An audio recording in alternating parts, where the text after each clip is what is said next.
नमस्कार, इन खबर में आपका स्वागत है। लव जिहाद को लेकर के इन दिनों सियासत चरम पे है। दरअसल 5 राज्यों ने इसको लेकर के जब से कानून बनाने का ऐलान किया है तब से काफ़ी विरोध हो रहा है और समर्थन भी।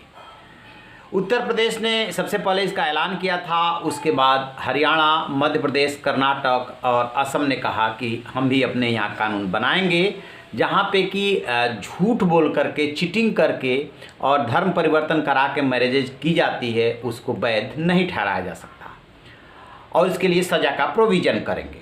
दरअसल इसका आधार बना था, हाल में इलाहाबाद हाई कोर्ट ने 29 सितंबर को इसी साल महेश त्रिपाठी ने एक फैसला दिया था। उसमें ये कहा था कि सिर्फ मैरिज के लिए जो धर्म परिवर्तन कराए जाते हैं वो वैध नहीं है। उसका मकसद सिर्फ एक होता है, भले उस धर्म में उसका विश्वास हो या ना हो, सिर्फ शादी करने के लिए ऐसा किया जाता है, लिहाजा उसको वैध नहीं ठहराया जा सकता।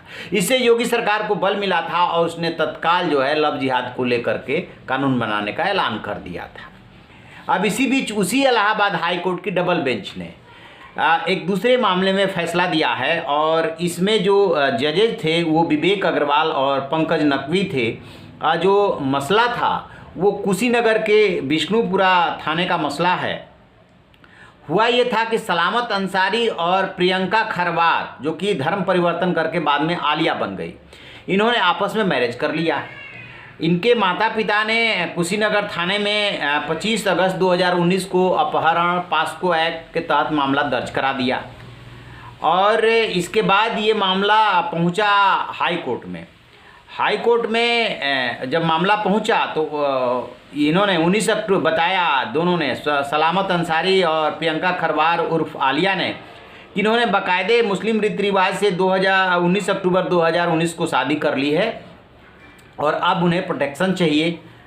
तो अब इस डबल बेंच के सामने सबसे बड़ा सवाल ये था कि दो मामले पहले डिसाइड हुए हैं उसमें ठीक इसके उलट फैसला दिया गया था। वो मामला था नूरजहां बेगम उर्फ अंजलि मिश्रा का 2014 का और प्रियांशी उर्फ समरीन का, जो कि इस साल 29 सितंबर को डिसाइड हुआ था।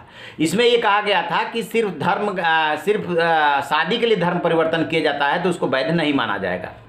लेकिन अब डबल बेंच ने ये कहा कि देखिए, हम इसको इस रूप में नहीं देख रहे हैं, हम इस रूप में देख रहे हैं कि यदि मेल भी साथ रखना चाहें और वो मेजर हैं यानी कि बालिग हैं तो कानून के मुताबिक उनको नहीं रोका जा सकता। ठीक इसी तरीके से हिंदू, मुस्लिम, सिख, ईसाई, पारसी कोई भी मेल फीमेल हो और वो मेजर हैं तो दोनों यदि साथ रहना चाहते हैं तो इसको नहीं रोका जा सकता, क्योंकि भारतीय संविधान का आर्टिकल 21 जो राइट टू लाइफ देता है उसमें ही लिबर्टी भी है,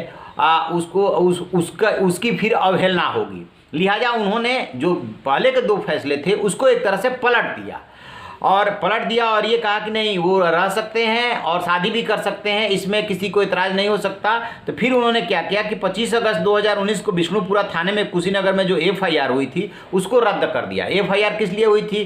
किडनैपिंग का, अबडक्शन का, जान से मारने की धमकी का। आ चुकी लड़की उस समय नाबालिग थी तो पास्को एक्ट लगा था, सबको उन्होंने ख़त्म कर दिया, यानी कि क्वैश कर दिया उसको कि FIR जो है अमान्य कर दिया। तो इस तरीके से यदि देखेंगे तो ये बहुत बड़ा फैसला है, क्योंकि अभी तक इलाहाबाद हाई कोर्ट के उन्हीं दोनों फैसलों को, प्रियांशी और नूरजहां बेगम वाले का उदाहरण दिया जा रहा था कि सिर्फ मैरिज के लिए धर्म परिवर्तन वैध नहीं है। अब इन्होंने कहा कि मैरिज के लिए हो या और किसी मकसद से हो, यदि वो बालिग है और ये फैसला करती है लड़का या लड़की कि हम ऐसा करेंगे तो वो साथ में रह भी सकते हैं और मैरिज भी कर सकते हैं। इस पर किसी को एतराज़ नहीं होना चाहिए। ये 2 नागरिकों के इच्छा के ऊपर डिपेंड करता है कि वो कैसे रहना चाहें, किसके साथ रहना चाहें, शादी करना चाहें, न करना चाहें, धर्म परिवर्तन करना चाहें, कर सकते हैं।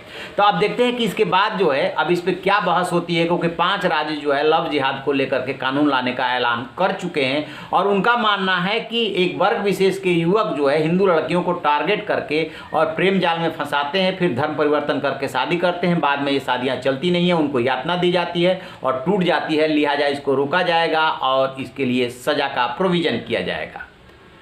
इस पर नज़र हमारी रहेगी, जैसे कोई अपडेट मिलेगा हम आपको बताएंगे। आप रहिए न बेखबर, देखते रहिए इन खबर। Thank you. इन खबर चैनल को सब्सक्राइब करें।